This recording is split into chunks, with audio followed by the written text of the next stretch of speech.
दिल्ली की ऊंची ऊंची इमारतों और व्यस्त सड़कों के बीच रहने वाला अर्जुन शर्मा 32 वर्षीय एक होनहार सॉफ्टवेयर इंजीनियर टेकविजन सॉल्यूशंस नामक मल्टीनेशनल कंपनी में कार्यरत था, जो दिन रात कोडिंग और तकनीकी नवाचारों में व्यस्त रहते हुए अपने जीवन को अत्यंत आधुनिकता में डुबो चुका था। परंतु उस तेज रफ्तार जिंदगी के पीछे कहीं न कहीं उसके मन में एक अधूरापन, एक खालीपन, एक सूक्ष्म पीड़ा छिपी हुई थी, जो वह स्वयं भी स्पष्ट नहीं कर पाता था। अपने माता पिता की मृत्यु के पश्चात वह अकेलेपन की ऐसी दलदल में धंस चुका था, जहां न रिश्तों की गर्माहट थी, न आत्मा को शांति देने वाला कोई सहारा।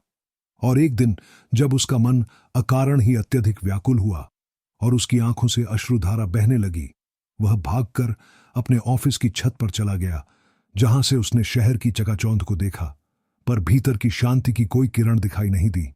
उसी रात उसने नींद में एक रहस्यमय सपना देखा, जिसमें एक दिव्य पुरुष, जिनका मुखमंडल तेज से दीप्त था और मस्तक पर मोर मुकुट था, उन्हें देख अर्जुन मंत्रमुग्ध हो गया।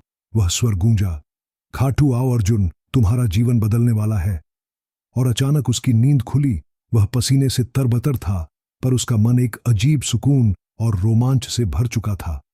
अगले दिन उसने इंटरनेट पर खाटू श्याम खोजा और जाना कि राजस्थान में स्थित यह तीर्थ स्थल हजारों श्रद्धालुओं के लिए आस्था का केंद्र है, जो बाबा को कलयुग के कृष्ण के रूप में पूजते हैं और मानते हैं कि जो भी सच्चे मन से यहां आता है, उसकी सभी मनोकामनाएं पूर्ण होती हैं। अर्जुन ने बिना देरी किए खाटू जाने का निश्चय किया, ऑफिस से छुट्टी ली, एक बैग में कुछ वस्त्र डाले और दिल्ली से खाटू के लिए ट्रेन पकड़ी। रास्ते भर उसके मन में एक ऊर्जा थी, जैसे कोई अदृश्य शक्ति उसे पुकार रही थी। स्टेशन पर उतरते ही बाबा श्याम के भजन और कीर्तन की गूंज ने उसे अभिभूत कर दिया। वह जैसे किसी और ही दुनिया में प्रवेश कर चुका था। भीड़ में चलकर जब वह मंदिर पहुंचा और बाबा के दरबार में पहली बार दर्शन किए, तो उसकी आंखों से अश्रु बह निकले और उसे ऐसा लगा जैसे वर्षों का बोझ उतर गया हो। तभी एक साधु ने उसके पास आकर कहा, श्याम बाबा ने बुलाया है बेटा, अब सब बदल जाएगा।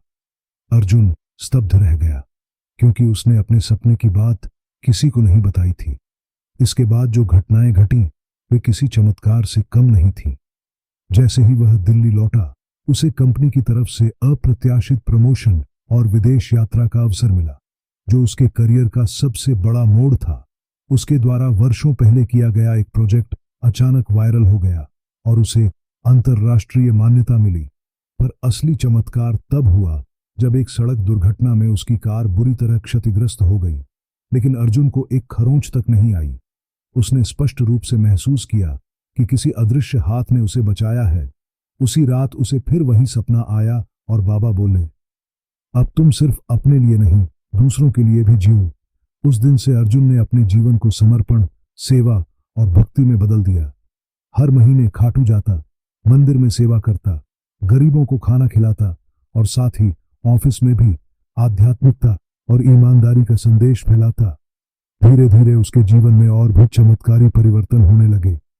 वह जो वर्षों से अविवाहित था, उसे एक साध्वी के आश्रम में सेवा करते हुए एक कन्या मिली, जो न केवल गुणों में श्रेष्ठ थी, बल्कि श्याम बाबा की परम भक्त थी।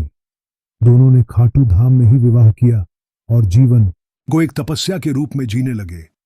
अर्जुन की कहानी सुनकर हजारों लोग प्रेरित हुए और श्याम बाबा के दरबार से जुड़े। यहां तक कि उसके ऑफिस के सहयोगी भी खाटू दर्शन को जाने लगे।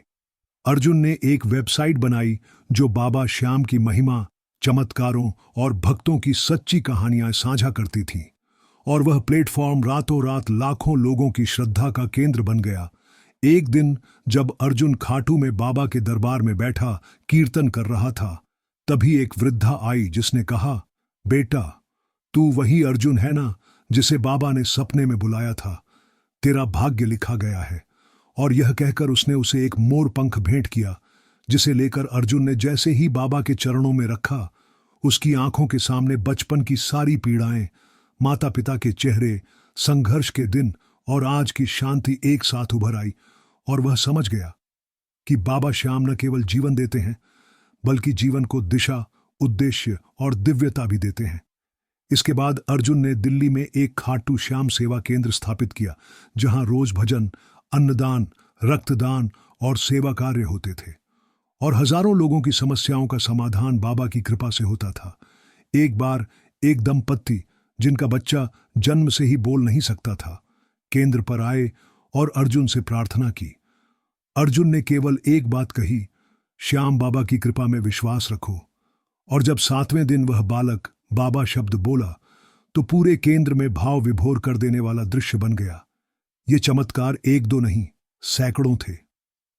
एक बार अर्जुन के ऑफिस में अचानक आग लग गई, लेकिन श्याम बाबा की फोटो के पास की फाइलें जली नहीं।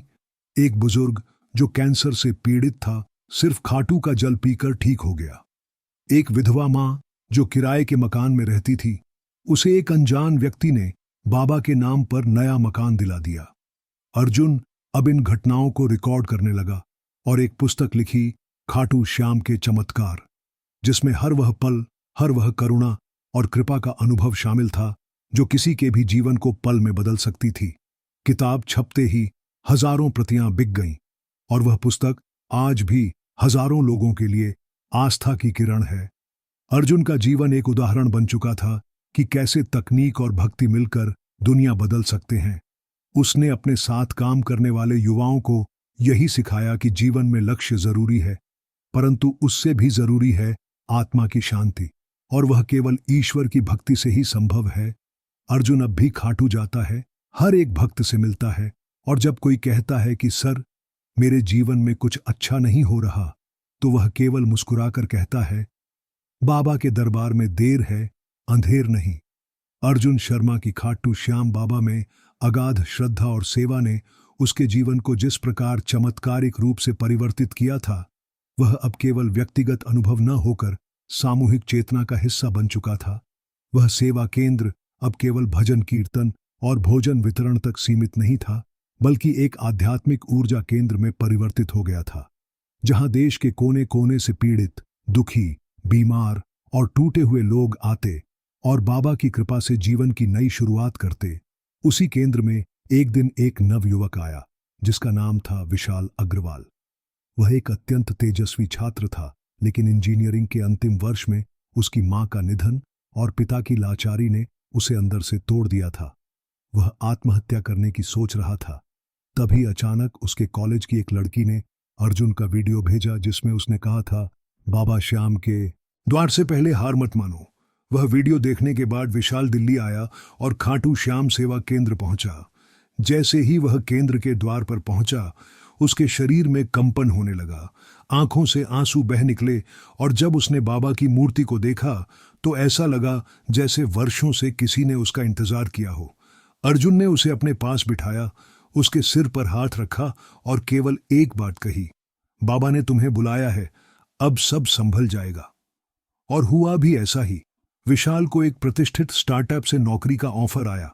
उसके पिता का इलाज एक फ्री मेडिकल कैंप में हो गया, जो केंद्र में ही लगाया गया था, और कुछ ही महीनों में वह स्वयं एक सेवक बन गया, जो हर दिन गरीब बच्चों को पढ़ाता और रोज शाम को भजन गाता। अर्जुन की प्रेरणा से उसने भी एक यूट्यूब चैनल बनाया, जिसका नाम था श्याम की सच्ची लीला, जिस पर वह बाबा के चमत्कारों की गाथाएं वीडियो रूप में डालता, और लाखों लोग उससे जुड़ने लगे। एक बार सेवा केंद्र में एक महिला आई जो वर्षों से निसंतान थी।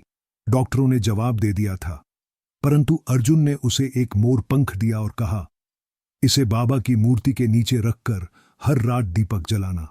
और 9 महीने बाद उसने एक पुत्र को जन्म दिया, जिसने पहला शब्द श्याम बोला।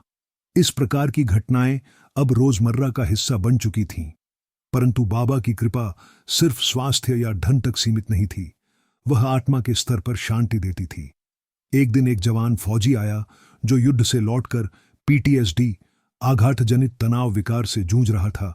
वह नींद में चीखता, डरता और टूट चुका था। अर्जुन ने उसे केवल 21 दिन खाटू का भजन सुनने को कहा, और 21वें दिन वह फौजी पूरी रात शांत सोया और सुबह बाबा की मूर्ति के सामने बैठकर रोता रहा, कहता रहा, मेरी आत्मा को चैन मिला। एक बार अर्जुन स्वयं बहुत बीमार पड़ा।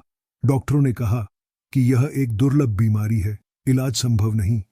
पूरा केंद्र चिंतित था, लेकिन अर्जुन केवल बाबा की मूर्ति के सामने लेट गया। 3 दिन तक कुछ नहीं खाया, केवल बाबा का नाम जपता रहा।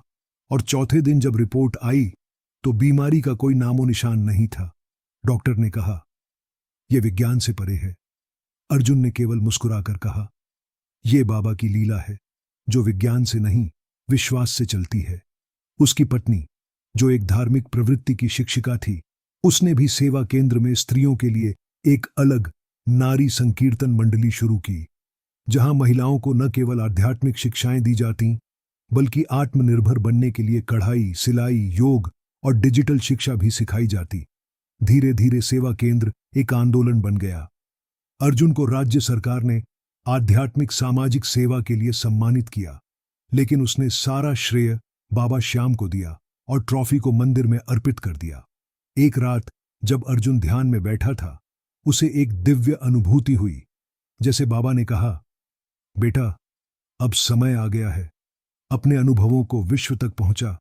उसने अगले दिन एक निर्णय लिया कि वह खाटू से एक डिजिटल भक्ति ऐप बनाएगा, जिसमें बाबा की आरती, चालीसा, भजन, लाइव दर्शन, भक्तों की कहानियां और सेवा केंद्र से जुड़े अपडेट्स होंगे।